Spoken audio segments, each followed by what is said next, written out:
tidak sabar lalu mencari jalan pintas. Kesulitan ekonomi, kebetulan istrinya cakep, istrinya disuruh ngojek. Dah lu ngojek aja deh, gua nungguin setoran dah. Suami tapak di rumah. Saudara hadirin yang saya muliakan, buat sepintas memang mendatangkan materi itu mengatasi kesulitan ekonomi, tapi apakah bahagia? Walaupun rumah bisa jadi besar, perabotan bisa serba lebih lengkap dan ada, tapi apakah semuanya mendatangkan bahagia? Sementara suami kehilangan rasa cemburunya, dan dalam agama itu disebut dayus. Dayus, suami yang tidak punya rasa cemburu kepada istrinya. Dan orang dayus kayak begitu haram mendapat bau sorga. Bau sorga saja tidak dapat, apalagi masuk ke dalamnya. Ya tapi juga jangan lantas mentang-mentang harus cemburu sama istri, overacting. Suaminya nawar sayuran, laki pulang ngomel, lu pacaran ya sama tukang sayur. Itu juga over, saudara-saudara. Kesulitan ekonomi diatasi dengan sabar. Sabar dalam arti berusaha dengan tidak mengambil jalan pintas, berusaha tetap berada di jalan yang diridhoi oleh Allah. Ini yang jadi problema ini rumah tangga sekarang ini, kesulitan ekonomi, di mana lapangan kerja sulit, di mana persaingan hidup tajam, sedangkan kita hidup ingin seperti orang lain. Kita mudah gelap mata, mudah picik pandangan, mudah sulit pertimbangan, lalu mengambil jalan pintas. Kadang menjual akidah, menjual keimanan. Kebetulan penderingan kering, ada yang nawarin beras 3 liter sama Supermi 2 bungkus. Hari Minggu diajak ke gereja mau. Itu iman kena beras 3 liter telap. Kesulitan ekonomi, saudara-saudara, sehingga Imam Ali pernah berkata, kadal fakru ayyakuna kufran. Kemiskinan memang mudah membawa orang kepada kekafiran, kepada perbuatan-perbuatan yang bisa mengundang kekafiran. Oleh karena itu dalam tamsil lain beliau berkata, kalau ada ular dan ada kemiskinan, kemiskinan yang saya getok lebih dulu, kemiskinan yang saya bunuh lebih dahulu. Karena kemiskinan mudah membawa orang kepada kekufuran. Bagaimanapun sulitnya ekonomi yang dihadapi dalam rumah tangga, percayalah satu saat jalan keluarnya mesti ada. Mesti ada. Jangan sampai mengambil jalan pintas yang membuat kita keluar dari jalan yang ditinjau dari segi kemasyarakatan pun mendatangkan aib, ditinjau dari kehormatan berkeluarga pun mendatangkan nista, ditinjau dari segi ekonomi pun barangkali tidak akan mendatangkan kelimpahan materi. Jalan pintas pada umumnya, saudara-saudara, hanya memberikan kenikmatan yang sekejap. Dan apalah itu artinya kalau harus mengorbankan kesenangan yang abadi dan kekal. Kadang-kadang mengorbankan anaknya sendiri, anaknya dikomersilkan. Pokoknya siapa yang nyamper lu berangkat aja dah. Asal pulang nenteng pisang sama jeruk sebrongsang, orang tua udah anteng aja udah. Saudara hadirin yang saya muliakan, setiap kita selalu berhadapan dengan kesulitan. Karena itu rumah tangga yang bertujuan mencapai mardhatillah, mereka sabar dalam menghadapi kesulitan. Tidak ada beras, puasa saja, puasa sunnah. Puasa sunnah. Lapar tapi ada pahalanya, daripada tidak puasa lalu ngegerundel. Brengsek Tuhan, gue sembahyang melulu lapar juga. Sudah lapar tidak berpahala. Bukankah Rasulullah sendiri kalau pulang ke rumah Aisyah lalu berkata, ya Humairah, ada makanan hari ini? Ada makanan yang enggak ada bang. Alhamdulillah kalau begitu saya puasa. Pulang dari mana-mana perut lapar, mau makan tidak ada makanan, bukan marah, bukan ngamuk, puasa. maka boleh puasa sunnah niatnya udah siang, jam 10, jam 11, asal dari pagi belum makan apa-apa. Niatnya jam 10, sah dengan catatan dari pagi belum makan apa-apa.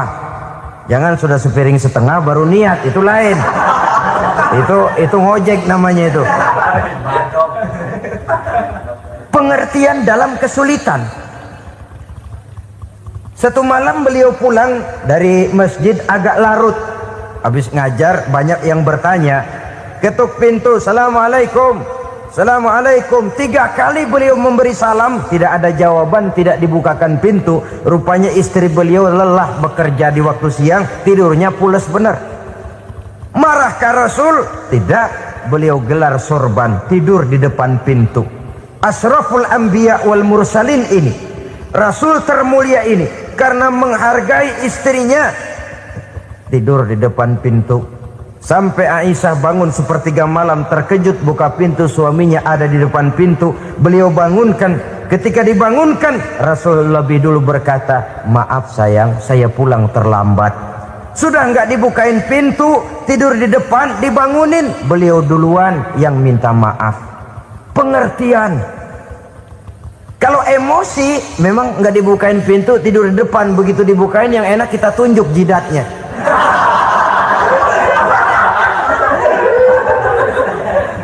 Saudara hadirin yang saya muliakan, kesulitan di dalam kehidupan merupakan bagian daripada kehidupan. Bukan untuk ditakuti, tapi untuk diatasi. Bukan untuk dihindarkan, tapi dicarikan jalan keluarnya. Hadapilah kesulitan dengan baik sangka kepada Allah, dengan lapang dada, dan dengan tetap bersabar menghadapinya. Kenapa? Karena tujuan kita mendirikan rumah tangga, mencapai ridho Allah. Kalau anak kita perjualbelikan, kalau istri kita komersilkan, kalau akidah kita jual untuk mempertahankan rumah tangga, bukankah makin jauh saja rumah tangga itu dari ridho Allah? Ini tujuan utamanya. Yang ketiga, rumah tangga yang bertujuan mardotillah itu, suami istri yang merupakan fondasi di rumah tangga, suami sebagai pemimpin, istri sebagai pembina, selalu musyawarah dalam menyelesaikan persoalan.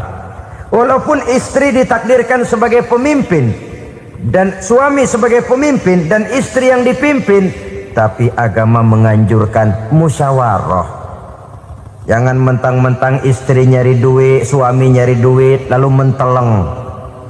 Segalanya mau diktator, segalanya mau sendiri. Rumah tangga yang bertujuan mencapai ridho Allah selalu didirikan atas dasar musyawarah. Sehingga apabila sesuatu itu dihasilkan dari suasana musyawarah, tidak akan melahirkan penyesalan di belakang hari. Kalau tidak, berjalan menurut seleranya masing-masing, belakangan timbul penyesalan, akhirnya main salah menyalahkan.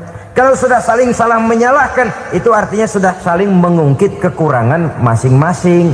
Akibatnya tidak ada lagi saling menghargai. Jadi dengan demikian musyawarah di dalam menyelesaikan persoalan, menghadapi kesulitan ekonomi, musyawarah, menghadapi kenakalan anak, musyawarah, akan membeli ini dan itu sebaiknya juga musyawarah. Kalau merupakan hasil musyawarah, maka saudara-saudara hasilnya pun akan dihadapi oleh bersama. Enak rasakan bersama, tidak enak rasakan bersama. Kenapa? Tadinya musyawarahnya bersama-sama juga. Lah kalau hasil sendirian, giliran enak mungkin yang satu mau ikut, giliran tidak enak yang satu nuding, gua kata juga apa. Kan begitu akibatnya kalau tidak berdasarkan musyawarah lebih dahulu. Maka insya Allah hasil musyawarah ini setidaknya tidak akan mendatangkan sesalan di belakang hari nantinya. Saudara-saudara kaum muslimin rahimakumullah, ciri yang keempat, sepasang suami istri yang bertujuan mencapai ridho Allah dalam upaya mencapai rumah tangga bahagia itu tawakal apabila mempunyai rencana. Tawakal berserah diri kepada Allah, bukan berserah diri dalam artian mutlak yang mengarah kepada fatalism atau predestination. Kita sering mengartikan tawakal secara salah. Belum apa-apa sudah menyerahkan diri kepada Allah. Emang semuanya terjadi menurut maunya Allah dah. Gak usah ngapa-ngapain, bagaimana Tuhan aja dah. Lapar juga nggak usah makan, kalau takdirnya kenyang pan kenyang. Ya udah lapar terus kita. Makan dulu, perkara nanti kenyang apa tidak itu baru tawakal. Kalau sakit ke dokter, soal sembuh atau tidak baru tawakal. Artinya usaha itu ada. Setelah suami berusaha, istri berusaha, selebihnya tawakal. Apa perlunya tawakal? Apabila berhasil tidak lupa daratan, apabila berhasil tidak lupa diri, apabila gagal tidak putus asa. Sehingga dengan demikian dari tawakal ini lahirlah pondasi yang kokoh membina rumah tangga yang bahagia dalam upaya mencapai keridhaan daripada Allah Subhanahu wa taala. Apapun yang kita laksanakan di rumah tangga, tujuan intinya tetap untuk mencapai keridhaan Allah. Beli kendaraan untuk mencapai ridho Allah, lalu dipakai ngaji, dipakai ke masjid dan sebagainya. Beli peralatan rumah tangga untuk mencapai ridho Allah. Mendidik anak untuk mencapai ridho Allah. Membantu keluarga untuk mencapai ridho Allah. Dan begitu selanjutnya. Tawakal apabila mempunyai rencana. Kemudian cirinya yang kelima, suami istri yang bertujuan mencapai ridho Allah selalu mempererat silaturahmi. Sebab seperti sudah saya sampaikan pada pertemuan terdahulu, dalam berumah tangga itu ada orang tua, ada mertua. Itu cuma perbedaan istilah, tapi hakikatnya adalah sama. Jangan karena perbedaan istilah lalu menyebabkan kita berbeda sikap. Kalau sudah berbeda sikap, tentu akan melahirkan perasaan yang tidak simpatik. Sebaiknya suami istri kalau sudah berumah tangga, jadikanlah orang tua tempat cerita yang enak saja. Yang tidak enak telan berdua, yang pahit rasakan berdua, kesusahan dan kesulitan atasi berdua. Giliran enak ngomong sama orang tua, giliran senang cerita sama mertua. Sekarang kan kita balik, kalau lagi senang duitnya banyak, anteng di rumah, kalem aja. Tapi lalu waktu susah, Pak, waktu susah, Ma, cerita kepada orang tuanya, cerita kepada mertuanya. Lalu kapan kita mau menyenangkan orang tua? Sudahlah mereka susah mendidik kita di waktu kecil, membesarkan kita, melakukan segala macam pengorbanan. Demi setelah kita berumah tangga, kesulitan rumah tangga kita tumpahkan juga kepada mereka. Pererat silaturahmi dan usahakan agar seluruh keluarga hanya menjadi tempat kita cerita yang enak-enak saja. Istilah sehari-harinya, kalau di rumah kita makan sama sayur bayam, keluar rumah diem, malah seluitan. Tetangga tanya, lu makan kayaknya enak banget apa sih? Daging ayam.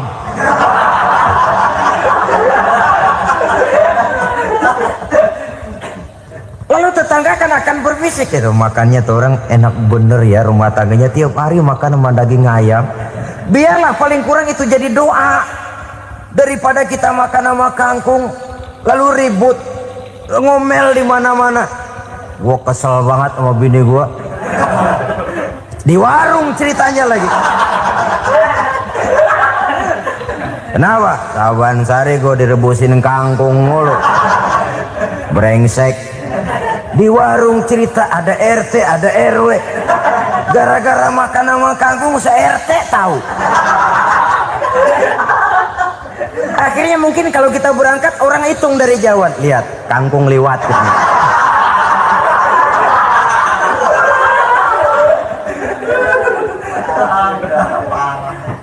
Bisa menjaga yang disebut security informasi, rahasia rumah tangga. Bahkan pernah saya berikan contoh karena ingin menghargai. Suami beliin kain batik buat istrinya. Istri tahu begitu sepintas, nih kain jelek nih. Tapi karena mau menyenangkan suaminya, dia bohong. Bagaimana bu kain yang bapak beliin? Aduh bagus bener pak. Bagus sekali itu kain. Warnanya pak emang yang model begitu tuh. Tetangga kita mana ada yang pakai kain begitu pak.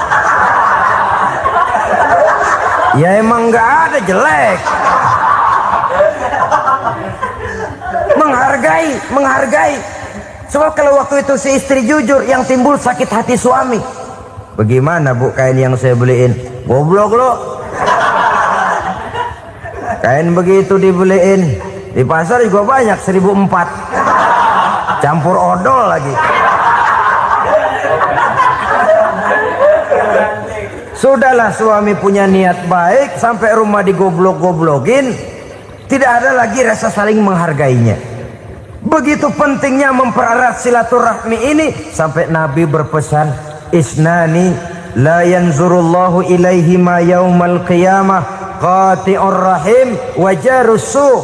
Ada dua golongan manusia yang di akhirat nanti tidak akan dilihat oleh Allah, tidak akan diopeni oleh Allah, didiemin aja.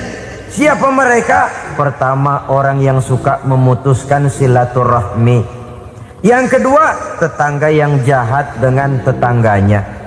Dua golongan manusia ini, pemutus silaturahmi, kemudian juga tetangga yang jahat dengan tetangganya, ini tidak akan dipandang oleh Allah di hari akhirat nanti.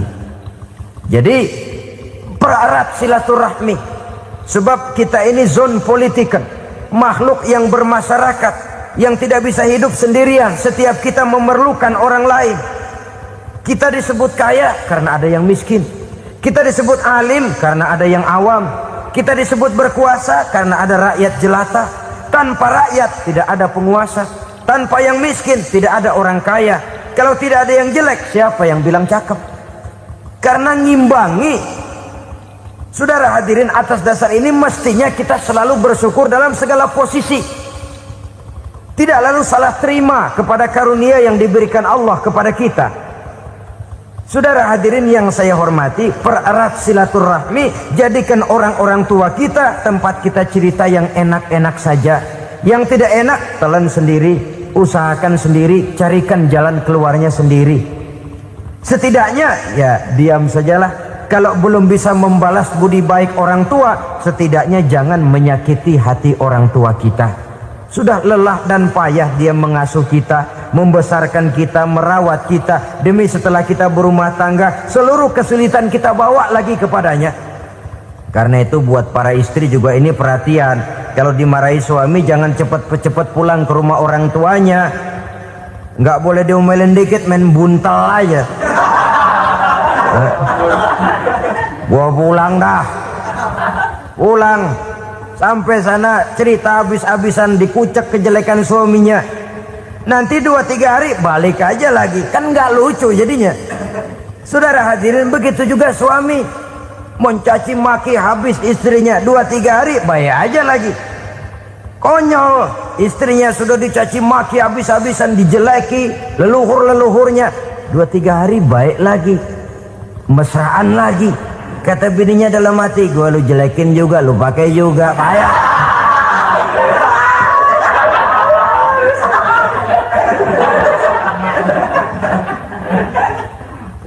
Saudara hadirin yang saya muliakan, itulah sebabnya pada awal tadi saya katakan perlunya kita mempunyai timbangan baik sebagai suami maupun sebagai istri. Nah, dari mempererat silaturahmi ini akan terjalin rasa kekeluargaan. Maka tradisi arisan keluarga itu bagus sesungguhnya untuk mempererat silaturahmi.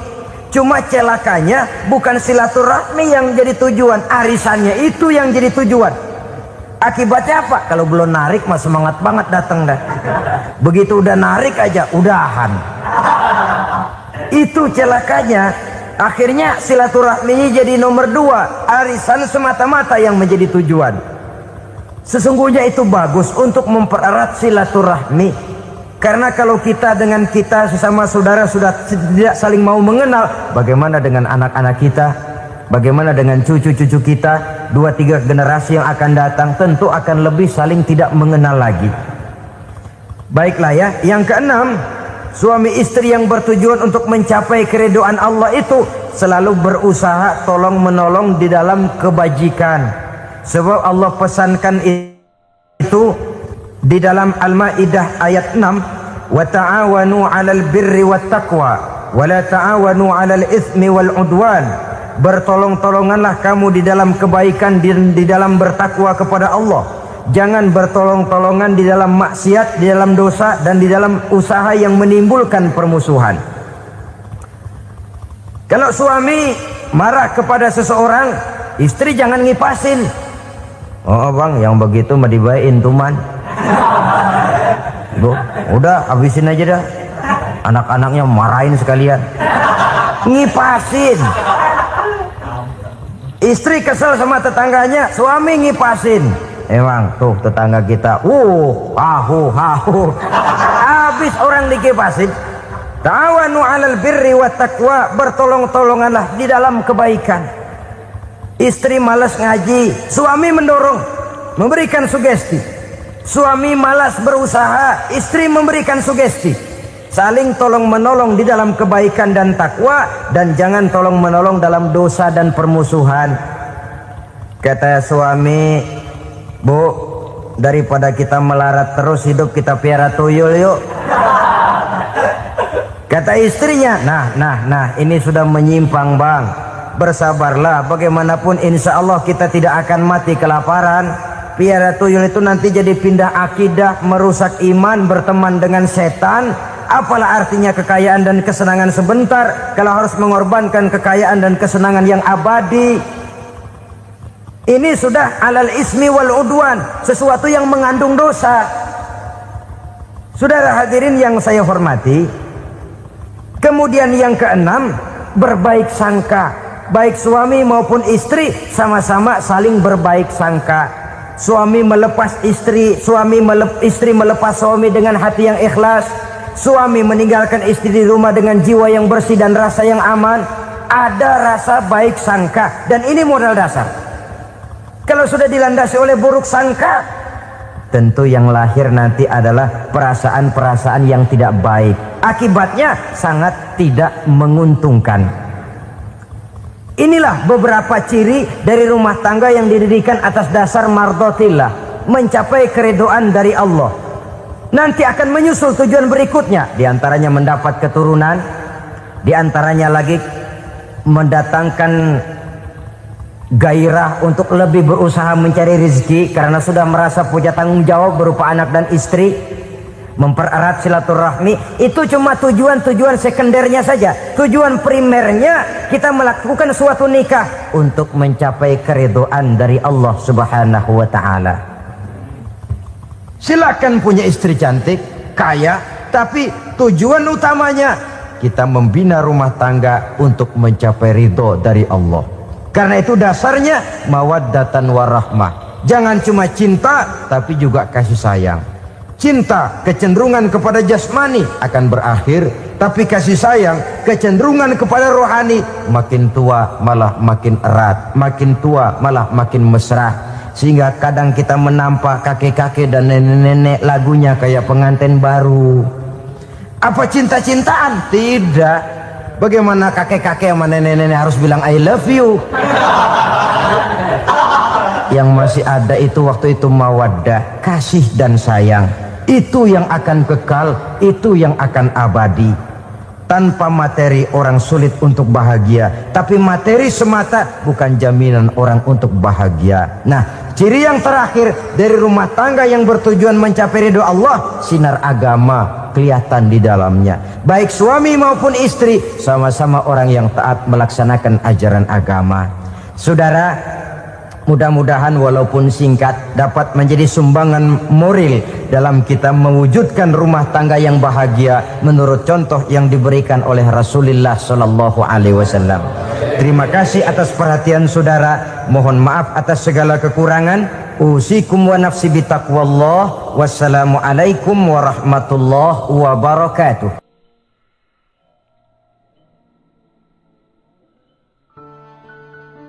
Assalamualaikum warahmatullahi wabarakatuh.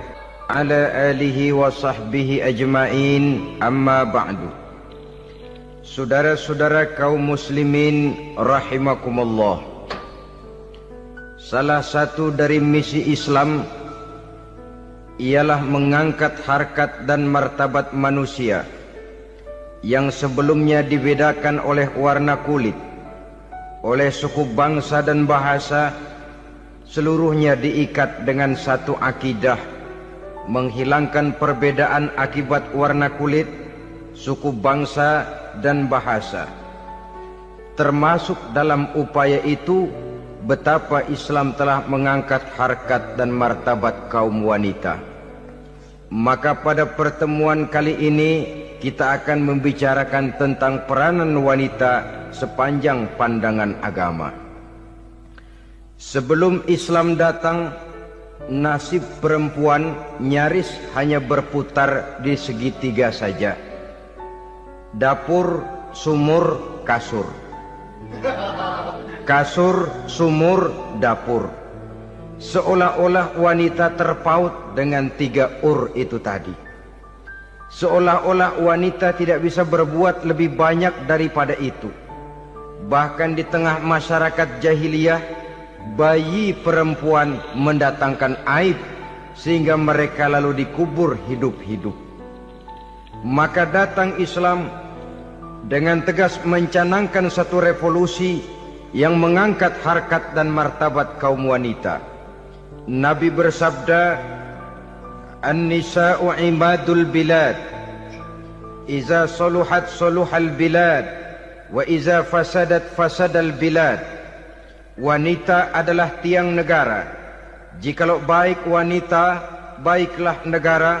Jikalau rusak wanita, hancurlah negara. Dalam berbagai ayat Al-Quranul Karim menjelaskan tentang wanita dan peranannya. Al-Quran bercerita tentang Siti Hawa.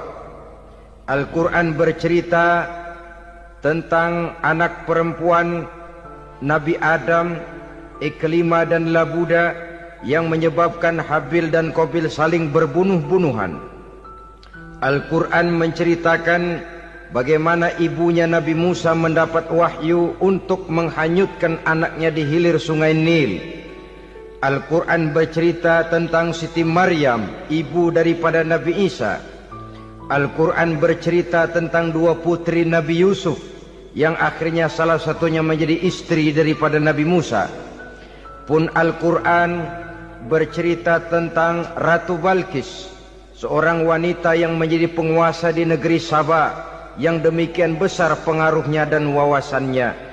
Dan banyak lagi Al-Quran menceritakan keadaan kaum wanita, sampai-sampai dalam Al-Quran ada satu surah yang dinamakan surah An-Nisa.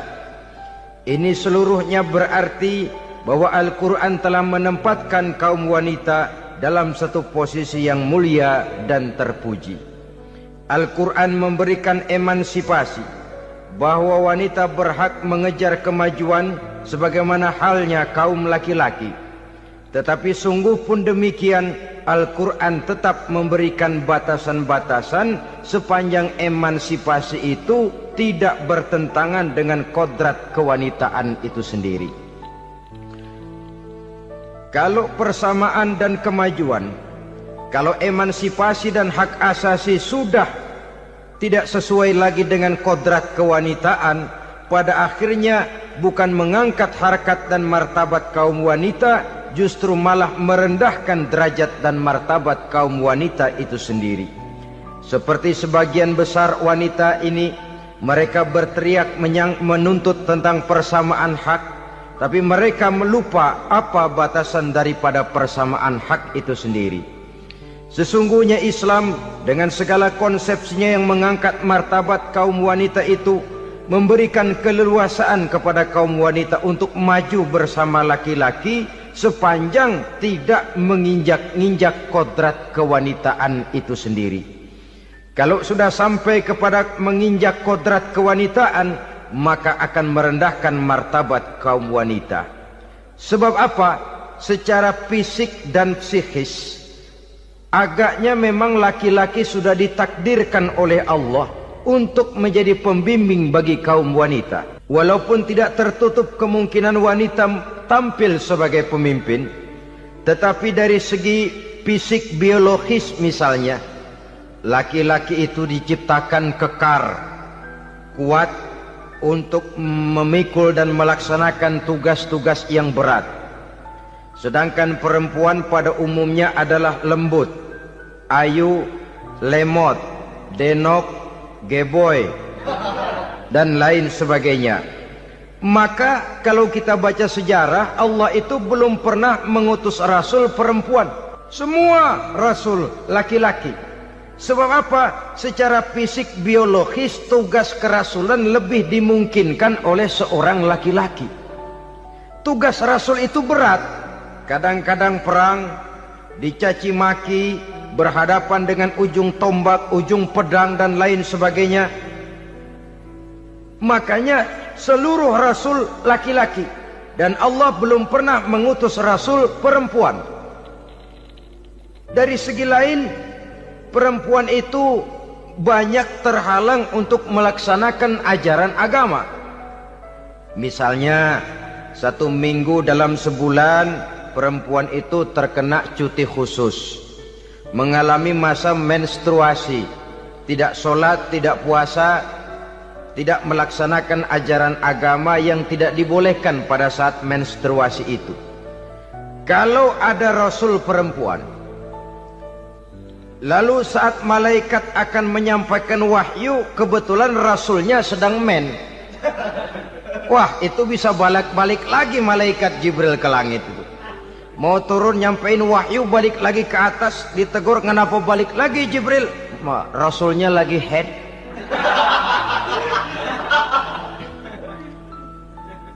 Atau pada saat agama dalam bahaya, agama dalam hinaan, agama dalam ancaman, rasulnya perempuan kebetulan sedang hamil besar. Apa lalu perang ditunda? Pengumuman perang ditunda saja sampai rasul melahirkan. Tentu lebih tidak mungkin lagi. Secara fisik biologis, laki-laki lebih memungkinkan untuk melaksanakan tugas kerasulan ini. Maka seluruh rasul yang diutus Allah adalah laki-laki. Saudara hadirin yang saya muliakan, sungguh pun demikian, Islam itu mengangkat martabat wanita sedemikian tinggi sebagai tiang negara yang menentukan jatuh dan bangunnya negara, yang ikut mewarnai bahkan menjadi warnanya suatu negara. Walaupun peranannya memang tidak begitu kelihatan, tapi sesungguhnya amat sangat menentukan. Oleh karenanya, secara umum, emansipasi yang digariskan oleh Islam, emansipasi yang tidak bertentangan dengan kodrat kewanitaan di berbagai aspek kehidupan.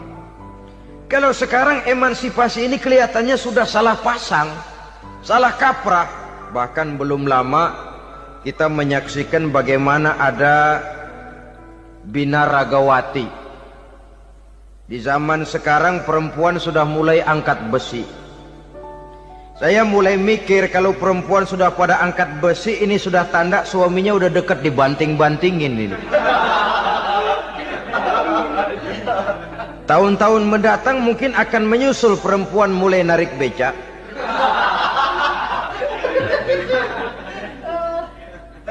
Nampaknya kan sudah tidak lagi mengindahkan kodratnya sebagai wanita.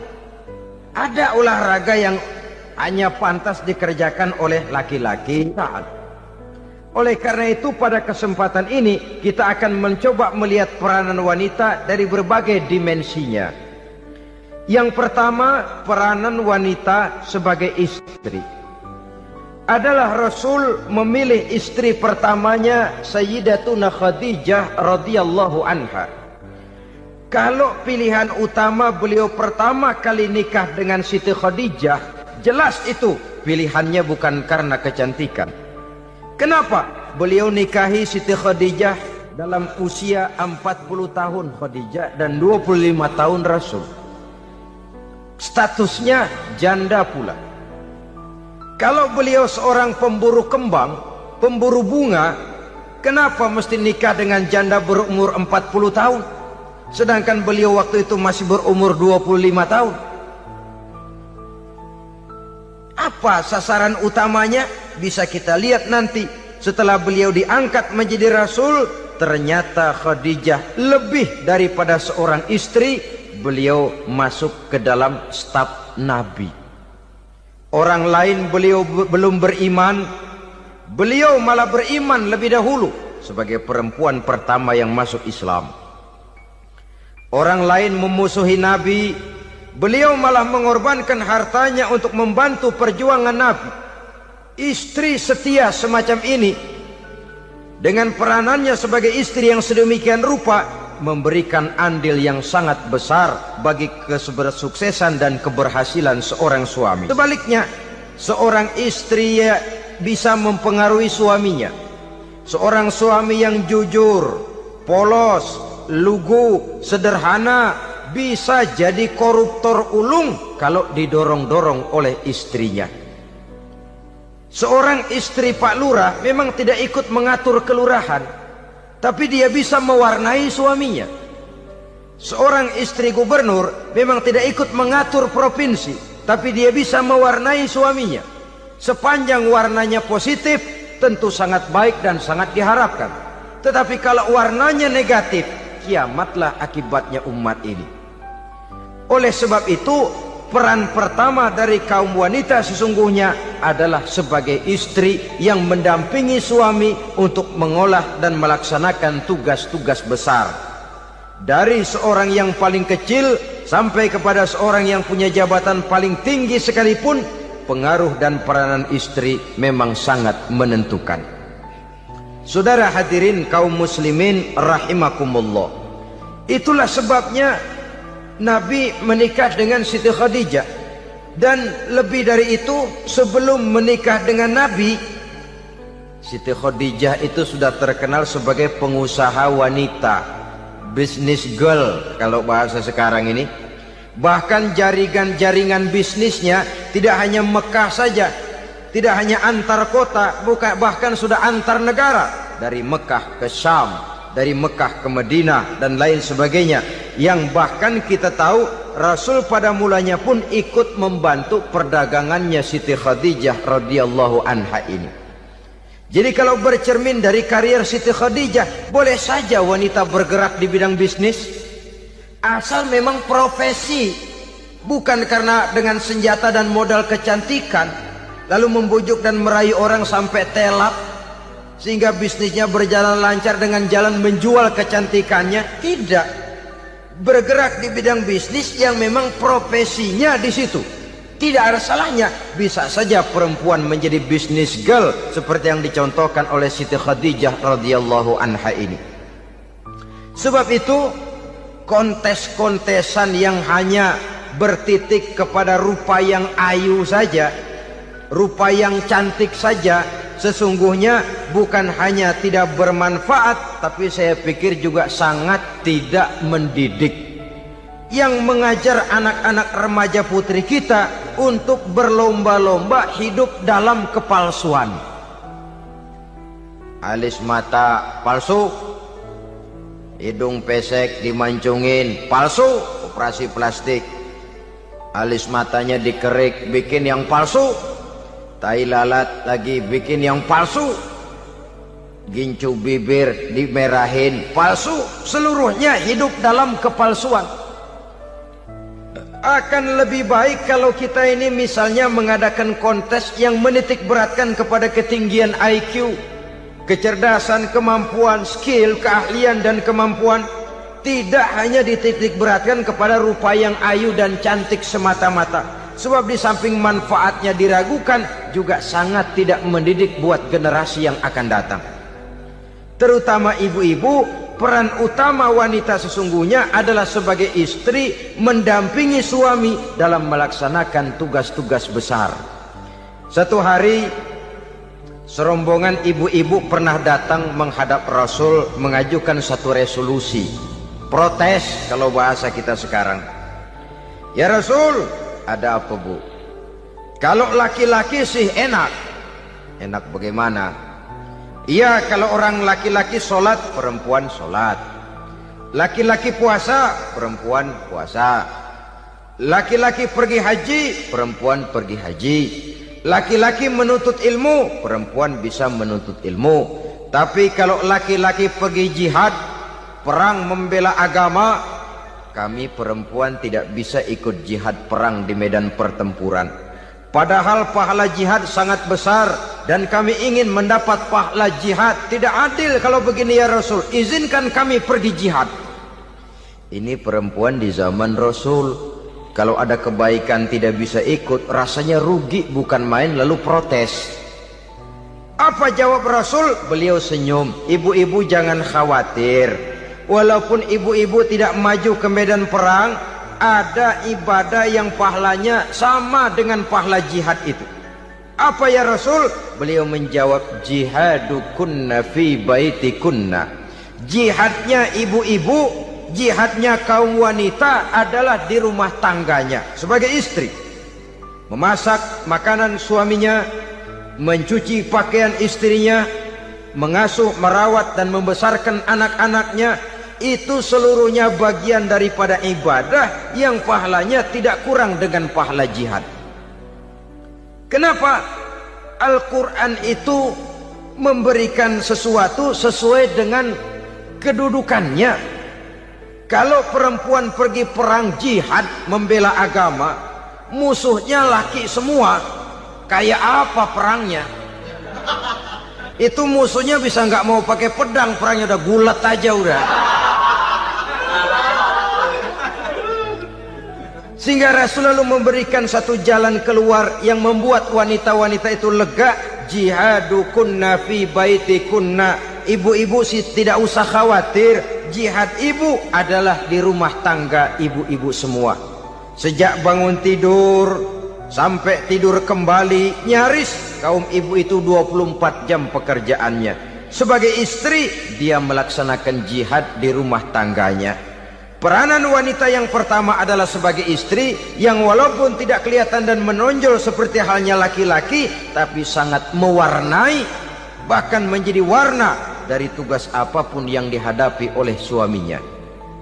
Dulu ada seorang orator, kalau pidato hebat bukan main. Kalau dia bernada gembira, semua orang senyum. Kalau dia bercerita tentang sesuatu yang sedih, satu masjid orang nangis. Orang tanya kepadanya, Pak, bisa pidato begitu hebat, siapa yang bikin? Ya saya sendiri. Istrinya dari belakang bilang, tidak, yang bikin pidatonya hebat saya. Kata suaminya, mana bisa, saya, kata istrinya. Kalau saudara tidak percaya, tunggu Jumat depan, dia khutbah Jumat, saya akan bikin khutbahnya tidak hebat, kata istrinya. Sudah hari Rebo, siap-siap mau bikin konsep khutbah, baru mau nulis, datang istrinya, Bang, tolong pegangin anak, saya mau ke warung. Mau bikin konsep lagi, kata istrinya, Bang, tolong ini, tolong itu, tolong ini. Sampai mau berangkat khutbah Jumat, khutbah belum selesai dibikin. Begitu naik mimbar, kehabisan bahan. Sudah 10 menit masih ama ba'du. Ini yang dengar heran, ini orang kok bicaranya bisa cuma amat sama badu saja. Di situ kelihatan saudara-saudara betapa peran serta istri yang walaupun tidak kelihatan oleh pandangan mata yang zahir, tapi teramat sangat menentukan. Sekali lagi, tidak ada seorang suami bisa sukses jadi apapun dia tanpa peran serta istrinya di rumah. Tidak ada kemajuan yang bisa diperoleh kalau tidak karena peran serta istrinya di rumah. Tidak ada kesuksesan yang bisa diraih tanpa keikutsertaan daripada istrinya di rumah. Walaupun suaminya yang dikenal orang, suaminya yang dipuji orang, suaminya yang disanjung orang, bagian besar tetaplah saham dan andil daripada istrinya yang di rumah itu. Ini makna an-nisa imadul bilad. Wanita adalah tiang negara. Jikalau baik wanita, baik negara. Jikalau rusak wanita, hancur negara. Karena wanita, negeri Salba menjadi terkenal, tentram, aman, wawasan politiknya luas. Seorang semacam Cleopatra bisa menaklukkan Julius Caesar. Dan begitu selanjutnya. Banyak cerita-cerita betapa wanita yang berperan di belakang layar ini bahkan bisa menggoyangkan negara. Bahkan yang paling dekat saja contoh dengan kita, Senator Gary Hart. Saudara masih dengar tentu itu, betapa harus terpaksa mengundurkan diri dari pencalonan presiden Amerika karena kasusnya dengan Donna Rice itu, dengan hostess itu. Betapa di sini seorang perempuan atau seorang wanita sanggup membongkar seseorang yang punya masa depan ceria untuk menuju kursi kepresidenan dari suatu negara adidaya seperti Amerika, bisa gagal berantakan karena skandalnya itu. Apa penyebabnya? Wanita. Tapi wanita juga bisa menyebabkan menjadi cambuk majunya laki-laki. Wanita juga bisa menghancurkan dan mengubur laki-laki. Saudara hadirin yang saya muliakan, ia memang kelihatannya makhluk yang lemah, tapi di balik kelemahannya itu sesungguhnya dia bisa menelan laki-laki yang bagaimanapun besarnya. Saudara-saudara kaum muslimin rahimakumullah, terutama ibu-ibu yang saya hormati, jadi peranan yang pertama wanita sebagai seorang istri. Yang kedua, wanita sebagai ibu. Ini juga sangat besar pengaruhnya dalam membentuk generasi masa yang akan datang. Bapak, oleh karena kesibukan tugasnya tentu lebih banyak di luar rumah. Yang nyaris 24 jam di rumah itu ibu. Bagaimana dia merawat anaknya, bagaimana dia menaruh perhatian terhadap anaknya, bagaimana ia melimpahkan kasih sayang kepada anak-anaknya, akan membentuk kepribadian anak dan artinya membentuk generasi yang akan datang. Kalau seorang ibu sudah cuek-cuek saja kepada anaknya, padahal Quran mengatakan al-jannatu tahta aqdamil ummahat, surga di bawah telapak kaki ibu. Hadis ini bisa kita artikan macam-macam. Pertama, anak tidak akan mendapat kebahagiaan tanpa ridho daripada ibunya. Kedua, ibu adalah wanita agung yang harus ditaati. Ketiga, neraka atau surga anak bergantung kepada ibu, bagaimana dia mewarnai anak. Kalau ibunya cuek-cuek saja sama anaknya, dan sering jadi contoh klasik, kalau anak ayamnya beduk maghrib belum pulang, satu RT dicariin, hansip diundang, kalau perlu dan ramil dilaporin. Tapi kalau anak gadisnya jam 12 tengah malam belum pulang, ibu tenang-tenang saja Pak, tidak tergerak dan tidak tertarik hatinya. Ya tentu tidak semua. Kalau sudah begitu, bukankah hakikatnya ibu sudah menciptakan neraka buat anaknya sendiri? Khalil Gibran dalam satu tamsil yang indah pernah mengatakan, kalau kita diberikan sebutir mutiara, sebutir intan, dan intan itu sebutirnya sebesar telur ayam, benda yang sangat langka dan berharga, tentu kita sayang intan atau mutiara itu. Kita jaga baik-baik, kita simpan dalam kotak, kotaknya kita kunci, kotak itu kita simpan di dalam lemari, lemarinya kita kunci lagi, lemarinya ada di dalam kamar, kamarnya pakai pintu, pintunya kita kunci lagi, kamar itu ada dalam rumah, rumahnya pakai pintu, dikunci lagi, kemudian rumahnya pakai pintu gerbang besar, gerbangnya juga digembok lagi. Untuk menjaga intan itu jangan sampai hilang, begitu usaha kita berlapis-lapis. Dan intan itu sudah diberikan kepada kita, kata Khalil Gibran. Apa dia? Anak-anak yang diamanahkan Allah kepada kita. Itu intan-intan mahal, itu mutiara-mutiara pilihan yang dititipkan dan diamanahkan untuk kita jaga sebaik-baiknya. Haruskah dia sia-sia di tangan kita? Haruskah dia merana jatuh di tangan ibu yang tidak punya tanggung jawab? Saudara hadirin yang saya muliakan, oleh karenanya peranan sebagai ibu ini sangat menentukan bagi pembentukan generasi yang akan datang. Salah ibu mengarahkan anak, akan lahir generasi mendatang yang tidak kita harapkan. Sehingga Nabi bersabda, kullu mauludin yuladu 'alal fitrah fa abawaihi yuhawwidanihi aw yunassiranihi aw yumajjisanihi. Setiap bayi dilahirkan dalam keadaan suci. Setiap bayi dilahirkan dalam keadaan bersih, tidak punya dosa. Islam tidak mengenal dosa warisan. Semua saja bayi lahir dalam keadaan suci dan bersih. Kalau demikian lalu bagaimana? Kata Nabi, ibu bapaknya lah yang kelak akan menjadikan anak itu sebagai Yahudi, yang kelak menjadikan itu anak itu sebagai Nasrani, atau menjadikan anak itu sebagai Majusi. Ibu bapaknya yang mewarnai anak.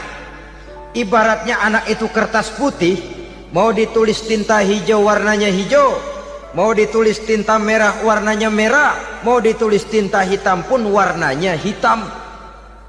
Oleh karena itu pembentukan anak yang soleh secara mental sesungguhnya sudah diwarnai oleh kebiasaan ibu bapak dalam pergaulan di rumah tangganya secara mental.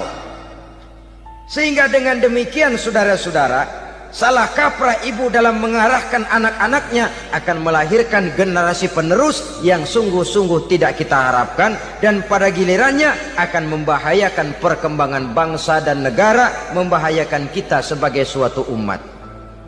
Apalagi sekarang ini masih banyak orang-orang muslim, orang-orang tua muslim yang kadang-kadang menyekolahkan anaknya di sekolah yang membahayakan akidahnya, mematikan imannya, menghancurkan tauhidnya. Pokoknya asal bonafid keluar sekolah ada jaminan lapangan kerja, perkara anak mau kafir mau murtad bukan urusan. Alangkah ironi dan sangat menyedihkan. Saudara-saudara yang saya hormati, jadi dari segi kaum wanita peranan ibu sangat besar. Dari segi anak, ketaatan kepada ibu, doa restu ibu akan membawa kepada kebahagiaan hidup. Doa ibu mustajabah, kutukan ibu manjur. Beberapa hikayat dan riwayat menjadi contoh dan tamsil buat kita betapa tidak ada satu kebahagiaan di dunia ini yang bisa ditegakkan tanpa doa restu daripada ibu. Pantas kalau dalam Al-Quran ada ummul kitab, ibunya atau induknya kitab. Tiap negara punya ibu kota, bapak kota tidak ada. Lalu lagi wawasan Nusantara disebut ibu pertiwi, bapak pertiwi kemana tahu. Saudara hadirin yang saya muliakan, lalu dalam peringatan hari-hari besar nasional ada yang namanya Hari Ibu. Hari bapak nggak pernah diperingati. Ada Hari Ibu, dan ibu itu pun ada Ibu Kartini, ada Ibu Dewi Sartika, dan macam-macam lagi yang seluruhnya merupakan refleksi dan gambaran betapa peranan kaum wanita di dalam kehidupan ini yang memang banyak mewarnai dan menjadi warna dari suatu kegiatan. Saudara-saudara kaum muslimin rahimakumullah, apabila yang pertama tadi kita melihat peranan kaum wanita sebagai istri, betapa ia berpengaruh besar dalam ikut menunjang keberhasilan dan kesuksesan suaminya. Kemudian pada peranannya yang kedua, wanita sebagai ibu di rumah tangga, betapa ia ikut membentuk, mempengaruhi, mewarnai dan membimbing kepribadian anak sebagai generasi penerus. Maka pada peranan yang ketiga ini kita akan melihat wanita sebagai social agent, sebagai penggerak kegiatan sosial di berbagai bidang kehidupan. Apakah itu bernama majelis taklim, apakah itu bernama perkumpulan dan yayasan-yayasan kemanusiaan, organisasi-organisasi yang bergerak di bidang pendidikan, bahkan di zaman sekarang bukan hanya menjadi penggerak sosial, bahkan sudah banyak kaum wanita yang menggerakkan satu bangsa. Dunia mengenal Margaret Thatcher, dunia mengenal Indira Gandhi, dunia mengenal Bandara Naike, dunia mengenal Corazon Aquino, dunia mengenal Golda Meir dulu itu dari Israel. Dunia mengenal Imelda Marcos yang ambisius, tapi yang kemudian melangkah kepada jalan yang negatif dari tujuan semula. Ini bukan hanya sekedar social agent, tapi bahkan sudah mengarah kepada menggerakkan dan mewarnai suatu bangsa. Islam membuka pintu ke arah itu. Wanita duduk dan berfungsi sebagai social agent, mengurus berbagai macam perkumpulan-perkumpulan yang bertujuan kepada kebajikan, menyantuni yatim piatu, memelihara kesehatan, menyayangi binatang, memelihara kelestarian lingkungan dan lain sebagainya. Islam membukakan pintu sepanjang peranan sebagai istri dan sebagai ibu tidak diabaikan. Ini sebab yang utama. Salah seorang perempuan, kaum wanita, kalau terlalu aktif berorganisasi, terlalu aktif bermasyarakat, terlalu aktif dalam berbagai macam perkumpulan, lalu melupakan tugas utamanya sebagai istri dari suaminya, sebagai ibu dari anak-anaknya. Ibu asik rapat sana, rapat sini. Anak tidak pernah diajak rapat, akhirnya si anak bikin perkumpulan sendiri, rapat menurut versi mereka. Sehingga akibatnya yang timbul anak merasa kurang diperhatikan oleh ibunya. Ngaji bagus, tapi kalau sepanjang hari ngaji saja, suami pulang mau makan tidak ada makanan, mau berganti pakaian belum lagi diteriska pakaiannya, tentu ini melupakan fungsi yang utama. Kegiatan sosial, kegiatan di organisasi adalah jadwal kegiatan setelah fungsi sebagai istri dari suami, sebagai ibu dari anak-anak dilaksanakan dengan sebaik-baiknya. Bukan tidak baik ngaji, kalau dari ngaji ke ngaji saja. Bangun tidur ngaji, jam 7 ngaji, berangkat jam 11. Sholat zuhur berangkat ngaji lagi, pulang sore, malam ngaji lagi. Suami tidak terurus, anak-anak pun terbengkalai, rusaklah rumah tangga. Dan bukankah satu bangsa terdiri dari satu tatanan masyarakat, dan tatanan masyarakat yang paling kecil bernama keluarga. Keluarga merupakan unit dari masyarakat, unit yang terkecil, dan keluarga terdiri dari pribadi-pribadi yang merupakan bapak, ibu, dan anak-anak. Sehingga masyarakat bangsa yang baik terdiri dari masyarakat yang baik. Masyarakat yang baik tersusun dari keluarga-keluarga yang baik, dan keluarga yang baik akan muncul dari pribadi dan individu yang baik. Pribadi dan individu yang baik yang sadar mana kewajiban yang primer, mana kewajiban yang sekunder. Sebagai social agent, dia lalu mawas diri dengan tetap mempertimbangkan kodrat kewanitaannya itu tadi. Saya ikut prihatin kalau ada perempuan main sepak bola. Dan saya yakin betul kalau perempuan main sepak bola, yang nonton pasti bukan nonton bola. Ya mungkin bola juga, tapi bola yang mana? Itu wallahu a'lam. Boy, ya dicari olahraga yang sesuai dengan kodrat kewanitaan begitu.